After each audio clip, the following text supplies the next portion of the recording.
Good day. Happy day. Good day, family. We're talking today about why do new businesses or even existing businesses, why do they fail? What happens in these businesses that cause them to eventually close the doors and realize that they might want to do something different or it just wasn't working out as expected? I'm Zeb, And I'm Kisa. and we are the founders of FCS Management Solution, which is a consulting firm that help businesses grow, achieve their marketing goals, reach a new Okay. perspective of business, and just do the things that they wasn't expecting to come from their business.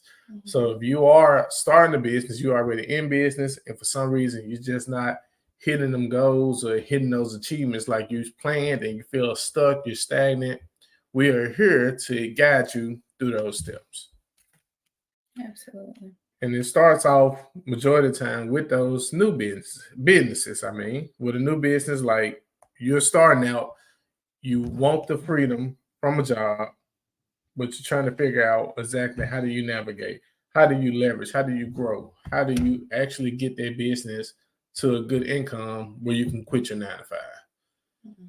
And we have been through there. We have been in your shoes. We have tried a lot of things that you all are trying. And we want to tell you Yes. about some of our stories. Yes. Ooh. We didn't have no ashwagandha tea today, so I'm not sleepy. Oh yeah, last time we had the ashwagandha had us sleepy. Yeah, I'm not sleepy today, y'all. So let us know if you have any questions throughout this live so that you can get your answer like that. That's the quickest way to get your question answered without booking a call with me or Zeb. So ask your questions. We would love to answer them so that we can know where do you need our help, and where you're struggling in business, whether you're a new business startup or a business that's been existing and you're looking for ways to expand or trying to see how can I get to point Z. I'm all the way at A, and I need to get to my end goal. So Yeah, because everyone in business need help. No matter if yeah. you already making $1 million, you're making $1 billion. Anybody who is in business, you need help some form, shape, or fashion. Mhm. You're gonna need either team members, aka employees. You're gonna need coaches, mentors, banks, governments. It all depends Mhm. on what type of business structure and what type of business you have. So therefore, if you are a startup business, we're gonna go over some of the things we went through. So when we first started our previous consulting business, we had to sit down and really figure out where did we want to go with it. What was the name? How did we come up with a name? Like we spoke about this recently, but like what made us pick the name we chose at that present moment? Well, from my recollection, now you know my mine ain't as good as yours, but we were sitting down eating, and I had my little notepad, and that's back when I used to write down everything Mm-hmm. about our business, and we were writing down not just words for businesses, but like keywords to the audience we wanted to reach, the goal we wanted them to reach, and how we wanted. Um, at that time, we used the word client, but we realized member was much better because we were building community. But how did we want them to feel at the end of the result? We wanted them to feel happy. We wanted them to know that they could get finer things in life. That's where our slogan came from. Luxury, not accepting anything, and to me, that's what our name meant then. And FCS will always be in my heart for that reason. Okay. And that took both of us basically brainstorming like, hey, Hmm. what is a good name to give people the ideal of this company? Like, hey, we here, this is what we bring, this is our mission statement. So when you join, you're joining the family. Therefore, you got to keep the same mission statement in your life as well. Hmm. Yeah. And we So ain't accepting anything. We get to finer things in life. So and like I even love when we that. just started off, like getting our first client was like the hardest thing But it was like it was a trendy business, therefore it wasn't as hard. But like people starting a business now, unless you're jumping in a trend, trends really don't define how good you are in marketing. It's when you jump in something that's not trendy and you make something out of it. It's like, okay, I'm really this good at marketing. I really figured out how to get more people. But when we got into it, it was not trending like that here. No, it wasn't. It was like it wasn't. That's why it was slow. Yes, the second year it became trending where we saw everyone doing it, and I'm like, where are these people? Yeah, I'm like, where are these people coming from? Yep. Then we went into COVID, so COVID just like blowed it off because like everybody's at home, people got extra money, they send other people do this, and like it was just a crazy trend. Yeah. Thinking back on this, crazy. Like we really never had a chance to join entrepreneurship full time before COVID. Yeah. It took COVID to actually give us that full-time entrepreneur, but it's like it wasn't as open, and you really couldn't tell how good people were. Like there's so many people we saw blow up. I know for sure some people I saw blow up during COVID, I don't see them anymore.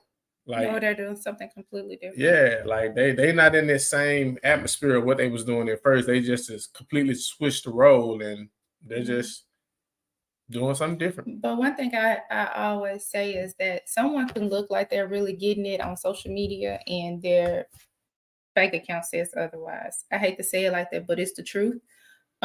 People may go viral. You may see these businesses that looks like they're doing big things, but they could not be making the income that they're saying that they're making, or they could be in a lot of debt with their business. If it's a product-based business, or period, some people get in debt with a service-based business. So don't look at other businesses thinking that that's how you're supposed to operate. That's what you're supposed to be doing. You stay in your lane. I always say we put on our blinders and we stayed in our lane. We did not look and see what other people are doing, because anytime, any instance that did occur, we started thinking, well, what could we do better? How could we do that? Well, if they're doing it, we can do it too. No, we don't know their situation, their circumstances. And we got a chance to get to know some of those people, and like you said, the situation wasn't as good as they made it look like on social media.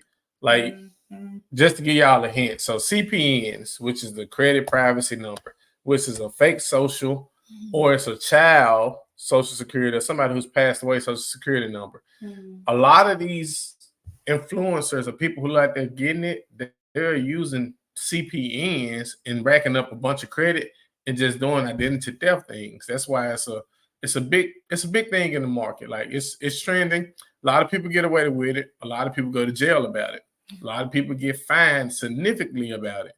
But many of the influencers of people that we watch, they are using CPNs to get ahead, because what they're doing is not making money. And they're kind of like, no matter where you're at, a lot of people are marketing more. So this is for the new business owners. You think about starting a business, you're going to have to aggressively market, because no matter what industry you're jumping in, every industry is getting hit somewhat right now with the economy. We don't know how bad it's going to get. We don't even know if this is the peak of it. We don't really know anything. We just know it's just time to hustle if you're in business, and don't give up. Because as long as you can outwork the people who are your competitors, you're going to take market share from them. That's the biggest thing. Just try to take market share from your competitors. Yeah, just market differently and have a clear message to your audience. I was listening to this podcast the other day, and I'm going to tell you what he said, because it made so much sense. He was helping this company A/B test a product. So A/B test means you're going to do, like if we had a website, we would A/B test the website, which a website would convert better or get the people through the funnel better, whatever. So they A/B tested a product. One product had one saying, I really don't remember, but the second product put on there, it was a rawhide for dogs. And they put literally on the packaging that the rawhide will keep your dog distracted. Keep your dog distracted with this healthy rawhide. That one sold more because it gave the specific call to action. It told you exactly what it's going to be. Oh, this is going to keep my dog away from me. It's going to keep my dog distracted for this 30 minutes. You have to do something so simple we think it's so simple, but you have to be like very clear in your message. What is this going to do? What is the outcome that the person is going to get from receiving your product or your service? So with us, we know that we can help you grow your business from $0 to 6 figures. That I'm more than confident of doing because we've done it not only for ourselves, but for other people. So I can confidently say that statement. So we have to market ourselves in a position, if you're new or an older business, to the clear message of what the person will get from purchasing your product. Okay. Thank you, Tanya. She said, I like them. They helped me with my credit a long time ago. I need a little help again, but that's another story. I believe in. Thank you, Tanya. Thank you. Thank you. Are you in business? Do you own a business? Because personally, we don't actually do the old business anymore because we sold it. So we can no longer practice that because we sold the rights of practicing it. We only can talk about it. So if you got advice, I mean, you got some questions, we definitely give you the advice you need to better your credit. Like, we can tell you everything you need to do. We just cannot do it for you because we no longer have the rights to that business. We sold it. Fortunately, somebody bought it from us, which saved us, saved us some money and saved us the business, which helped us move to something else.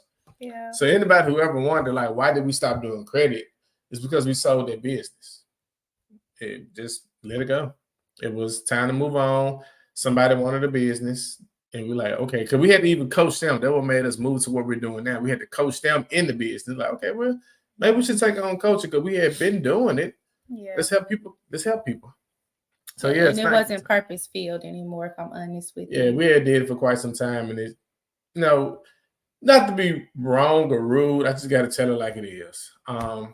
People will get on the service, they'll start the service, and their objective was, I want to get business. I mean, I want to get personal credit so I can get a house, or I want to get personal credit so I can get a new car, or I just got bad credit. I didn't pay the people back. I just don't want to pay it. And it felt wrong to us because we're looking at it like, okay, we know things happen. We know people make mistakes. We know people lose their income. We understand shit happens, basically. It does. But where is the level of discipline for you to say, okay, I'm going to fix this. I'm going to pay this company to help me with my credit. But after I do this, I'm not going back. And we had so many repeat offenders that would go through the service, get the results, and 3 months later or a year later, they back. And it's for the same behaviors that they just weren't correct. Yeah. And let me say this. We're not talking about to the people that life happened. We're talking about to the people that deliberately would not pay a bill because they would feel like, oh, they could get it off. Yes. It's okay. I got somebody that can get it off for me. And thank you, Sonya. And so I would tell them, you got a question, let us know. What's going on with your credit? We can help you if you want to talk about it. If not, you can send us an email. This is our email. What you saying, bro? This is our email. If you got a question, you want to get some advice, because we definitely can get on the phone and tell you about what you can do with your credit. But so thank you for the reassertion of who we are. Yes, thank you. Appreciate that. Well, yes, y'all. Like I just got sick of it. I got sick of dealing with repeat offenders, and that's what I was gonna say. What you gonna say? What you got? That they would rather, like, I would tell somebody a price that make them sick to their stomach, hoping they wouldn't pay it, and they'll be like, "Okay, I paid it full. I paid it full right now," because I was thinking, okay, well, because it was like FOMO. Yeah, it's like, okay, I'm gonna tell you a price to make you sick enough to go pay your bill. You rather just go pay it, but they'll be like, "Okay, I got you," and then make $2,500 in 30 minutes. That's like crazy.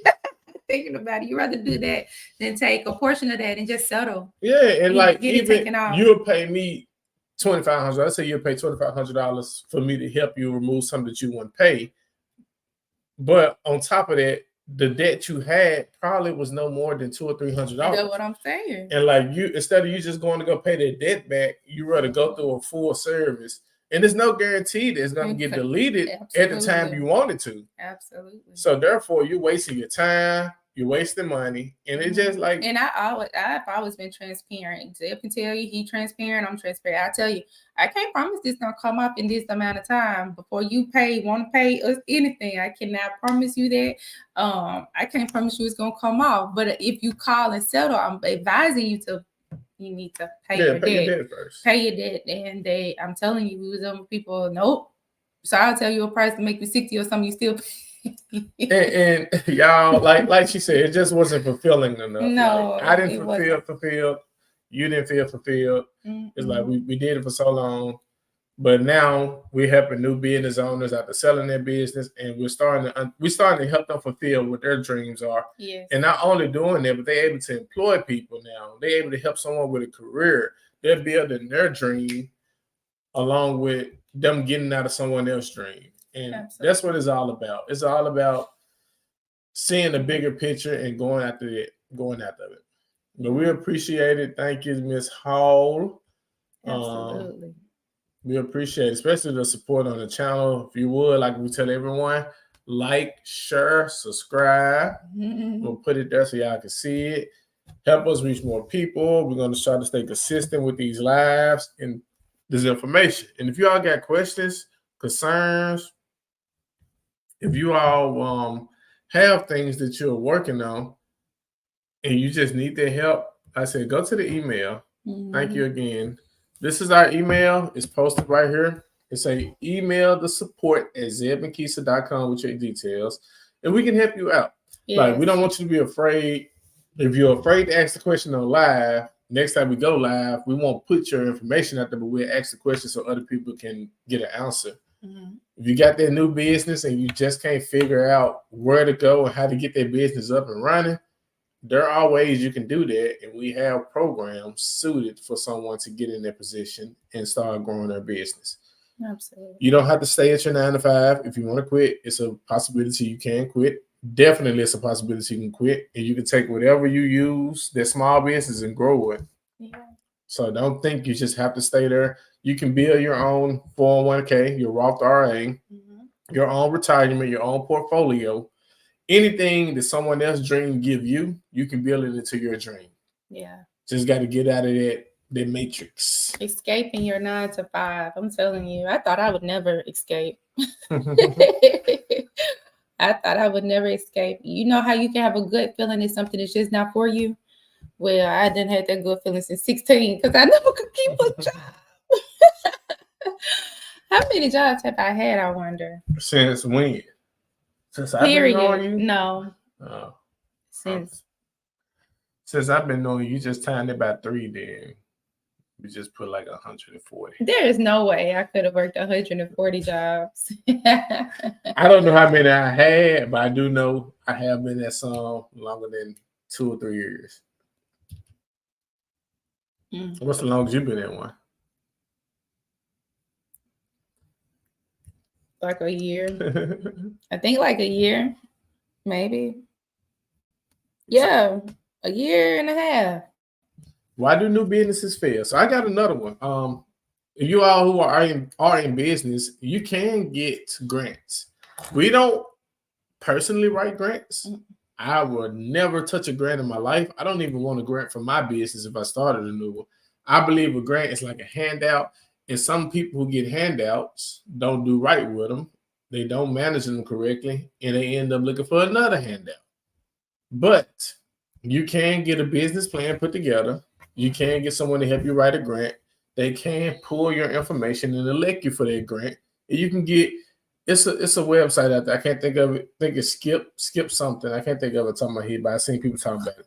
They do grants from anywhere from $250 to $5,000, and they got loans and all that. You can get a grant, but depending on the type of business you have, that money can only do so much, and it will probably limit a lot of skills that you probably would obtain if you learn how to make the $5,000 yourself. And those are some of the things we teach. I can give you $5,000, or I can teach you how to make $5,000, because the ability to make the $5,000 is probably going to take you way further than me just giving you $5,000. Because now when you learn you can make 5, you can make 10. Then you can start doing that a monthly and easily get to $100,000 business once you get those skills. Yeah. And don't think that because you're a new business, it has to be perfect for you to make money. No. It does not have to look perfect. I'm telling you, because our content, our first 2 years of content, and even now, it ain't. Talking about us. What about the people who who we work with that didn't have that's perfect businesses, but how much they made. I know. I was getting to that. What? We've helped some people who made a lot of money. Well, and I'm not talking about no little money. I'm talking about a lot of money, and we just perplexed. We just sitting there looking at each other like, how? Like, where this come from? How they do that? So it does not have to be perfect And hard. their operations was horrible. Yeah, so they let you know if they're making a lot of money in that space, if they were to get it together, get it right, they would 10x their income. Or if they don't get it right, it's going to be a competitor come in and going to take their market share from them. Yeah, they're going to lose their business. So that's why when we say it's opportunities, you just got to make sure you can start knocking on them doors, get into those people businesses and start taking market share, because people buy from people, businesses, people buy from businesses, and they love sometimes the mission statements or the appearance or the atmosphere of a business. Yes, but one thing that I have learned is that if that owner is the face of that business and that business cannot operate without that owner, no investor is going to buy from you for someone who wants to buy their business. It's hard to buy brand businesses. Yes, because without you, it's going to fail. Yep. Paul Harvey was the only person who transferred a brand business. Who? Paul Harvey. I don't know that story. He's an old radio guy. He transferred it to his son. His son, Paul Harvey Jr., ended up transferring to someone else. But he had a brand business like Dave Ramsey. Mm-hmm. You know, the only person that it did one successfully where it was like his brand. Mm. Yeah, I mean, listen, I like him. He got a lot of knowledge up there. Yes. Old though, he old. I said I wasn't sleeping. No, so we appreciate y'all. Thank y'all for tuning in. Yes. Send us emails to us. So if you got questions, you don't want to post them on the live, definitely send your email to that email. Yeah, let us know. Screenshot it, save it. Go to our website. We're in the description. Book a consultation. If you need help with getting business credit, we got a program, very affordable, very affordable. You should go get that program today. Start implementing those things. It's not a long, lengthy program, so we get straight to it. We're not trying to waste your time. Once you realize some of the mistakes you're making with setting up your business or running your business, you'll be able to see where you're missing the funding at. Yeah. All right. Thank y'all, and see you later. Bye.